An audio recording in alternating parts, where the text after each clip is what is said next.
তখন প্রায় সন্ধে হয়। নির্জন গ্রামের জঙ্গলে মেয়েটা কবর থেকে বের হওয়ার পর বুঝতে পারছিল না যে সে কোথায় যাবে বা কী করবে। এমন সময় মেয়েটা একটা গুদামঘর দেখতে পায়। ভেতরে যায়, ভিতরে গিয়ে যা দেখতে সে অবাক হয়ে যায়। হ্যালো বন্ধুরা, ওয়েলকাম টু স্টোরি। এক গ্রামে একমাত্র একটাই বাড়ি। এই বাড়িতে যারা বসবাস করে তারা যেমন দেখতে আসলে তারা তেমন নয়। কাহিনীর শুরুটা সাধারণ কোনো থ্রিলার মুভির মতো মনে হলেও শেষটা পর্যন্ত যা পুরো মাথায় ঘুরিয়ে দেবে এরকম একটা থ্রিলার। এই মুভির কাহিনী এতটাই ইউনিক যেটা 11টা অ্যাওয়ার্ড পেয়েছে। একটা মাথায় খারাপ করে দেওয়ার মতো masterpiece movie. Presence affection movie শুরু হয় গভীর রাত। চারিদিকে কেউ নেই। দেখা যায় এই মেয়েটা গুরুতর আহত অবস্থায় রাস্তায় পড়ে আছে একা। মেয়েটার নাম এলি। পাশে রয়েছে তার দুর্ঘটনাগ্রস্ত গাড়ি। তার শরীরে কাঁপছে, সময় সময় খিঁচুনি উঠছে। ঠিক তখনই আরেকটা গাড়ি এসে তাকে ধাক্কা মারে। কিছুক্ষণ পর তার জ্ঞান ফিরে একটা বাড়িতে। তবে সে বুঝতে পারছে না বাড়িটা কার। এই বাড়িতে সে আগে কখনো আসেনি। চোখ খুলে সে দেখে পাশে শুয়ে আছে একটা লোক। এলি তাকে চিনতে পারে না। একা একা নিচে নেমে এলো লোকটা। হঠাৎ তার পাশে এসে দাঁড়ায়। লোকটার নাম ব্রস। এলি তাকে জিজ্ঞেস করে, আমি কোথায় আছি? তুমি কি আমাকে কিডন্যাপ করে এনেছ? তুমি কে? বয়ে এসে ব্রসের উপরে হামলা করে। ব্রস তাকে বোঝানোর চেষ্টা করে, শান্ত হও। এমন সময় একটা ছোট মেয়ে আসে। মেয়েটা এসে বলে, মা তুমি এসব কী করছো? তুমি আমাদের চিনতে পারছো না? মেয়েটার নাম এলিস। এলিসের মুখে মা ডাক শুনে এলি কিছুতেই বুঝতে পারছে না কী হচ্ছে তার সাথে। সে ব্রসকে বলে, আমার তো কোনো মেয়ে নেই, আমার একটা ছেলে ছিল, কোথায় সে? আর এই মেয়েটা বা আমাকে মা ডাকছে কেন? ব্রস বলে, তোমার সাথে একটা অ্যাক্সিডেন্ট হয়েছে, তোমার স্মৃতি চলে গিয়েছিল। ডাক্তার বলছে সময়ের সঙ্গে সঙ্গে তোমার স্মৃতি আবার ফিরে আসবে। এল কাছের মধ্যে নিজের মুখটা দেখে এবং চমকে যায়। সে বলে, এই মেয়েটাকে আমি তো এরকম দেখতে ছিলাম না। এল পাগলের মতো কথা করতে থাকে। সে ভাবে এসব পিছনে হয়তো ব্রসের হাত আছে। ব্রস কোনোভাবে তাকে শান্ত করে। কি হচ্ছে এখানে? সে নিজেকে চিনতে পারছে না কেন। যাই হোক, পরের দিন সকালবেলা ব্রস এলিকে বলে, এখন কেমন আছো? তুমি গতকাল যে স্বপ্নটা দেখেছিলে তোমার কিছু মনে পড়েছে? মেয়েটা বলে, আমার নাম এলি নয়। তুমি কেন বারবার আমাকে এলি বলে রাখছো? আমার নাম সারা থমসন। আমার একটা পরিবার ছিল, আমার একটা ছেলেও ছিল, আর আমার ছোটবেলার বাড়ি ছিল আমেরিকা মেইনে। সে আরও বলে, আমার স্পষ্ট মনে আছে আমি কলম্বিয়া ইউনিভার্সিটি থেকে কম্পিউটার সায়েন্স নিয়ে পড়েছিলাম। আমাকে ফোন দাও, একজনকে ফোন করতে হবে। ব্রস তাকে ফোন দেওয়া হয় বলে ডাক্তারের কাছে বলে, তুমি যদি সুস্থ হতে চাও তাহলে তোমাকে ফোন থেকে দূরে থাকতে হবে আর শহর থেকে দূরে থাকতে হবে। সেই জন্য তুমি আর আমি একসাথে সিদ্ধান্ত নিয়েছিলাম আমরা শহর থেকে দূরে এরকম একটা জায়গা থাকবো যেখানে না কোনো টেলিফোন লাইন আছে, না অন্য কোনো কিছু ফোন ব্যবহার করা যাবে। ব্রস কেন তাকে ফোন ব্যবহার করতে দিচ্ছে না, আর এলিবা হঠাৎ নিজেকে সারা বলে কেন ভাবছে? এর থেকেও বড় রহস্য কিছু বাকি ছিল। এলি গোসল করার সময় হঠাৎ খেয়াল করে তার পিঠে একটা কালো গর্তের মতো দাগ। যদিও তার পিছে মনে পড়ছিল না দাগটা কী করে এলো। নিজের ঘরে ফিরে এসে তার এই ব্রসের বিয়ের ছবিগুলো দেখতে থাকে এবং মনে করার চেষ্টা করে তার আসল পরিচয় কি। ব্রস এলিকে তার বাবা মায়ের ছবি কোথায় দেখায়। এই ক্রিসমাসের মাসের ভিডিও দেখে স্মৃতি ফেরানোর বিধার চেষ্টা করতে থাকে। ব্রস অনেকটা চিন্তিত। এলি স্মৃতি ফিরে আসছে না দেখে এলিও আস্তে আস্তে সব কিছু মনে করার চেষ্টা করতে থাকে। কিন্তু তার মধ্যে বারবার ভেসে ওঠে একটা অন্যরকম মেয়ের জীবনের ছবি, যেখানে তার নাম সারা আর একটা ছেলে রয়েছে। একদিনও সে ব্রসকে বিয়ের বিষয় জানায়। সে বলে, আমার পিঠের মধ্যে গর্তের মতো কালো দাগ কিসের? আমার এখনও মনে আছে আমি গত সপ্তাহে কি খেয়েছিলাম। তখন তো আমার নাম সারা ছিল, আমাকে সবাই সারা বলে ডাকছিল। যদি আমি সত্যি এলো হয়ে থাকি তাহলে আমার কিছু মনে নেই কেন? আমার কেন অন্য একটা মেয়ের জীবনের বিভিন্ন স্মৃতি মনে পড়ছে? আমার কোনো স্মৃতি কেন মনে পড়ছে না? বস তাকে আবারও একই কথা বলে। সে বলে, তুমি সারা নও, তুমি এলি, আমার স্ত্রী আর এলিসের মা। আমি তোমাকে ভালোবাসি, তোমার থেকে বেশি কিছু না মনে পড়া ভালো। আমি তোমাকে ভালোবেসে যাব। তুমি মানসিক রোগে ভুগছ, এই জন্য নিজে থেকে কাল্পনিকভাবে বানিয়েছ। নিজের আসল পরিচয় তোমার মনে পড়ছে না। রাত হয়ে ঘুমাতে যাও। হঠাৎ এলিস জুড়ে চিৎকার করে ওঠে। ব্রস আর এলি তার কাছে ছুটে আসে। এলিস একটা দুঃস্বপ্ন দেখছিল। দেখা যায় তার ঠিক তখনই অদ্ভুতভাবে এলির হাত কাঁপতে শুরু করে। পরের দিন এলি তার মেয়েকে জিজ্ঞেস করে, আচ্ছা আমি যখন সুস্থ ছিলাম তখন তুমি আমার সব থেকে বেশি কোথায় ঘুমাতে এবং কোথায় ঘুরতে যেতাম। এলিশ বলে আমরা একসাথে চিড়িয়াখানায় যেতাম, মা একবার আমাকে জোর করে সাথে চিড়িয়াখানায় নিয়ে যায়। এলির বাবা মনে এলিশের দাদু সে আর বলে তুমিও গত সপ্তাহে দাদুর সাথে কথা বললে। এলিশের কথাগুলো শুনে এলির মেয়েকে মন যেন একটা হটকা লাগে, সে আবার কখন তার বাবার সাথে কথা বলল। এবং তার থেকে বড় কথা এলির বাবা জীবিত, মানে তার তো কিছুই মনে পড়ছে না। এমন সময় হঠাৎ করে তার হাত পা কাঁপতে শুরু করলো। এর আগেও একটা অনেকবার হয়েছে, আর এটা তখনই হয় সে কিছু তার আগের জীবনের কথা মনে করতে শুরু করে। এলিস বলে মা চলো আজকে আমরা লুকোচুরি খেলবো। এলি তার কথায় রাজি হয়ে যায়। পাশেই ছিল জঙ্গল। এলি জঙ্গলের মধ্যে লুকিয়ে পড়ে। এলি তাকে খুঁজতে খুঁজতে জঙ্গলের ভেতরে ঢুকে এবং নজরে পড়ে এক অদ্ভুত জিনিস। সে দেখে দূরে একটা প্লাস্টিকের ভেতর থেকে কোনো একটা জীব অস্বাভাবিকভাবে নড়াচড়া করছে এবং একটাকে গাছে গিয়ে দেখে একটা জ্বলন্ত মানুষ, কিন্তু কোনো জামা কাপড় নেই। কাছে যেতে সে শুনতে পায় একটা মেয়ে আওয়াজ। মেয়েটা হেল্প হেল্প বলে চিৎকার করছিল। প্লাস্টিকের ব্যাগের মতো দেখতেও জিনিসটার মধ্যে। মেয়েটা হঠাৎ করে এলির দিকে আসতে শুরু করে। এলি দৌড়াতে শুরু করে, ভয় পেয়ে যায়। এলির নাম ধরে চিৎকার করতে থাকে, সে বারবার করতে থাকে এলি তুমি সেখান থাকো, তাড়াতাড়ি বাড়ির দিকে দৌড়া, আমরা বিপদের মুখে আছি।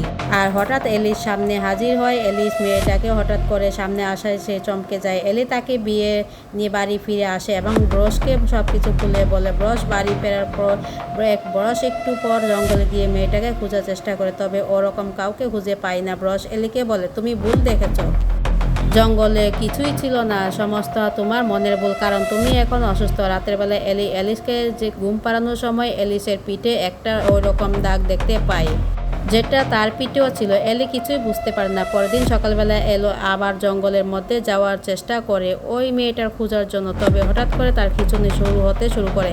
এলি ধীরে ধীরে জ্ঞান হারায়। কিছুক্ষণ পর জ্ঞান ফিরে এলি আবার হাত পা কাঁপতে শুরু করে, খিঁচুনি উঠে শুরু করে এবং তার হাত পা আজকে অস্বাভাবিকভাবে একটু বেশি কাঁপছিল। এলিস তার মায়ের অবস্থা দেখে ভয়ে পালিয়ে যায়।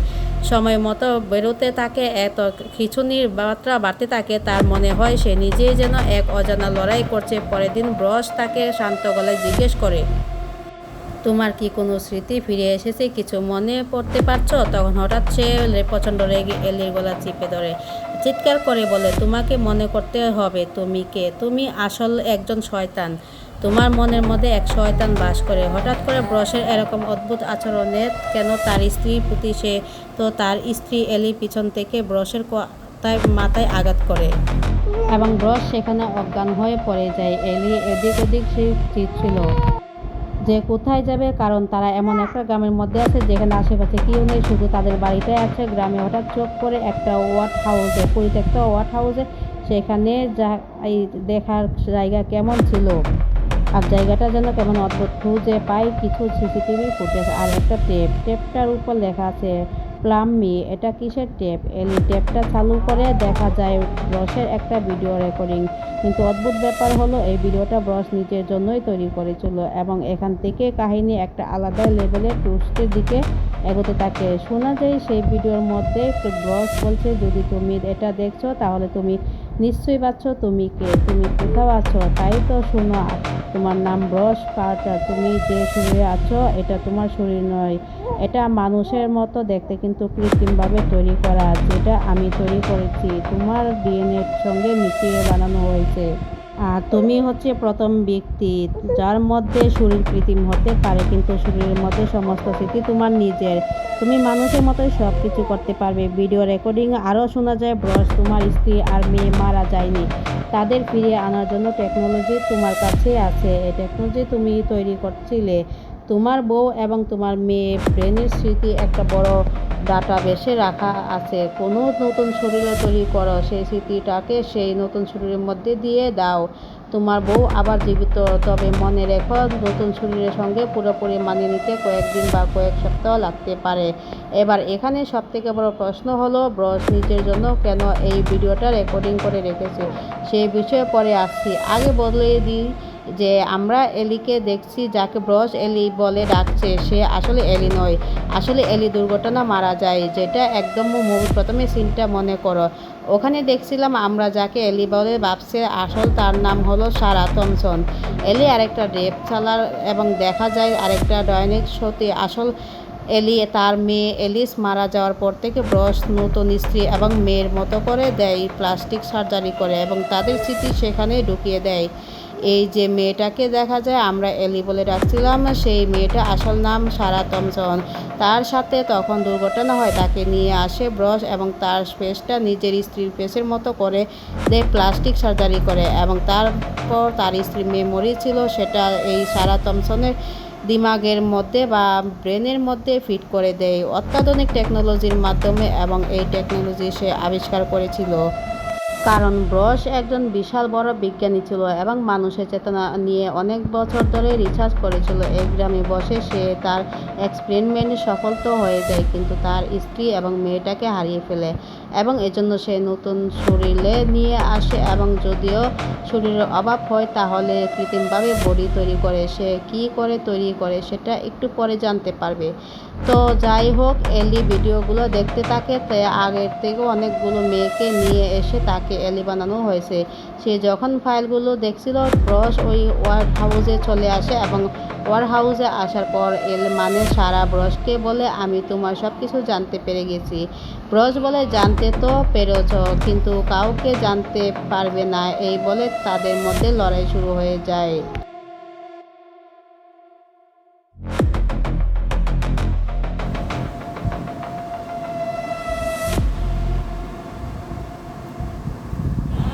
মরা অবস্থায় দেখা গেছিল, যাকে যাকে দেখে সারা ভয় পেয়েছিল হয়তো সে ব্রসের একজন শিকার।